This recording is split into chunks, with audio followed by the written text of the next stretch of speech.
Hello, this is Susan Gannett and Annette Mitchell, and today we're going to discuss and watch working with a squeegee to paint. All right. Well, last week when we were together, we talked about enlivening or enriching a surface that you're going to paint or draw on first. And then when you do have your image put over the top of it, it might give it some extra punch or kick. On public television last week, I happened to see a program about an artist who lives in Vermont in Bellows Falls named Charlie, come on Annette, anyway, a hunter, Charlie Hunter, if you wanted to Google him. And he had been using a squeegee like people clean glass with to do the preparation of his surface before he then did, in his case, his subject matter was rundown barns, old collapsing depots, and buildings in disarray over near Bellows Falls, Vermont. When I watched him demonstrate, I had heard of a lot of people using tools before to what they call muck up the surface before they actually start their subject matter. But I had never ever seen anybody try to do the preparation of that surface with a squeegee.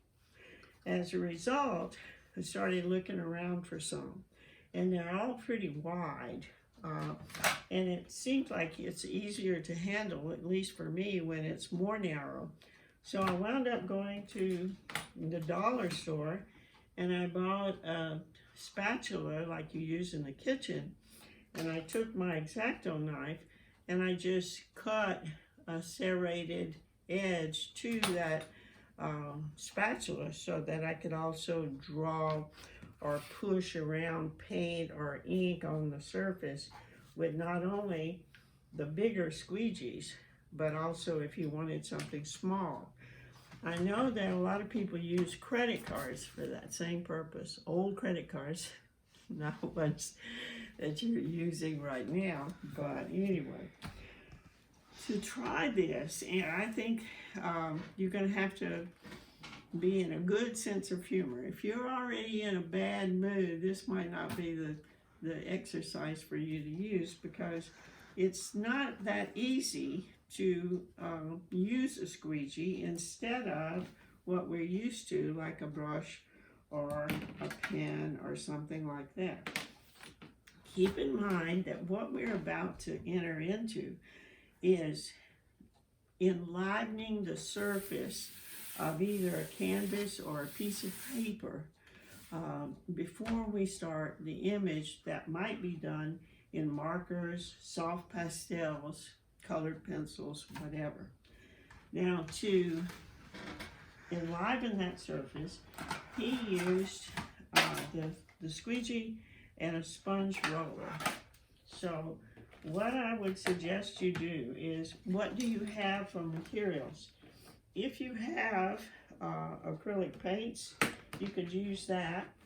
If you have ink, you could use that. What do you have? And let's just get started and use what we can find. Next, you want to put your ink, paint, or medium inside a container that you can dampen the squeegee with, or I haven't tried it yet, but we could use a piece of plexiglass to do that with. So in essence, here's some, I think this is some green ink that we could try. We'll find, nope, this is brown. Well, brown will work. So I'm putting out some brown ink in the container, and then I'm going to dip my squeegee into the ink to get the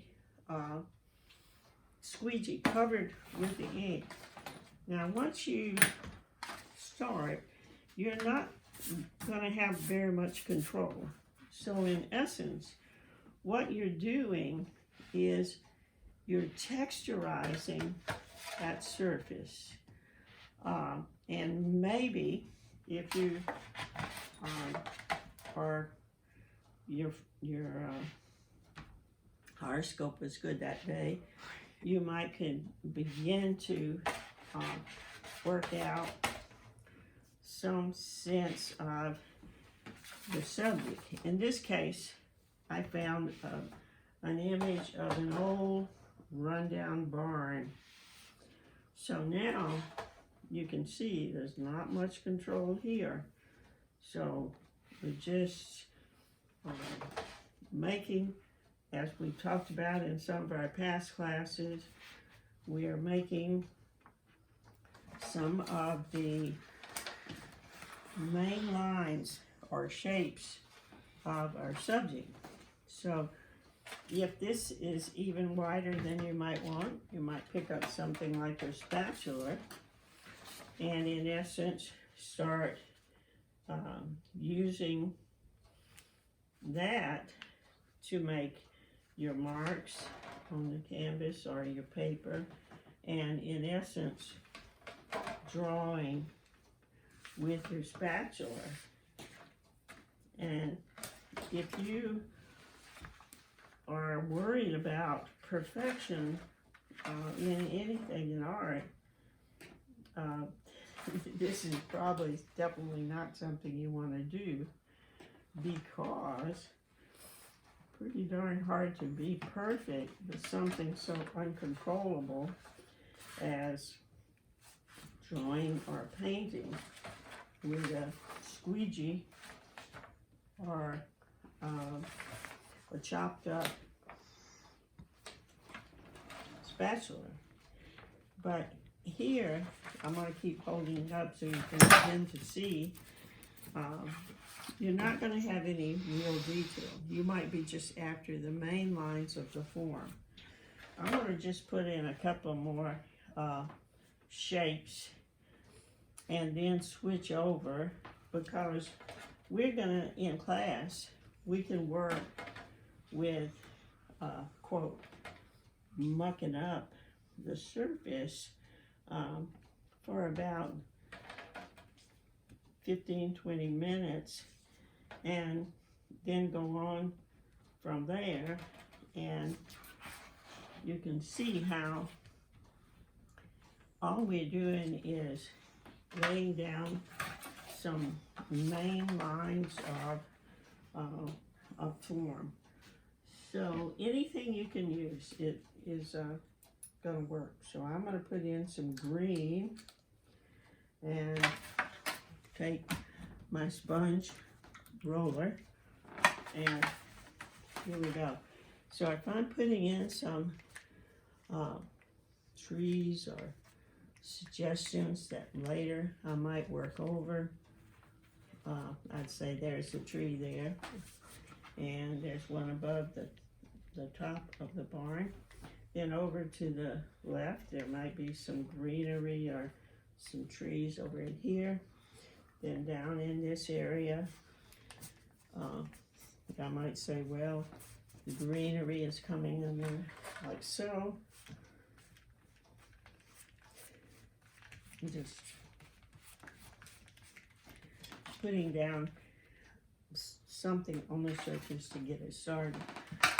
I'm going to even grab some blue acrylic and get it in to the tray. Sure I am. Here we go. Oh boy, I'm just going to dump some water in here with the blue and roll my sponge roller around in it. And then here we go. So, might put in some color for the sky. That seems mighty blue. So I'm going to get over here with a little more water. And so there's some sky. You would say, oh sure, that's sky, all right. But it's going to be, it will wind up being what we want. So if we're working for like 20 minutes or so, I would just keep adding with either the squeegee, with a brayer, with something that doesn't have much control, just some textures over this surface. And then at that point, I think we have a slide to show you how we've enlivened the whole surface of the paper. I would work on thicker paper so it could take the water. Then we can switch over to something later today where we'll have a whole lot more control, like a pen or a brush or some soft pastels, where we can get a lot more control of making the image that we have started come to fruition.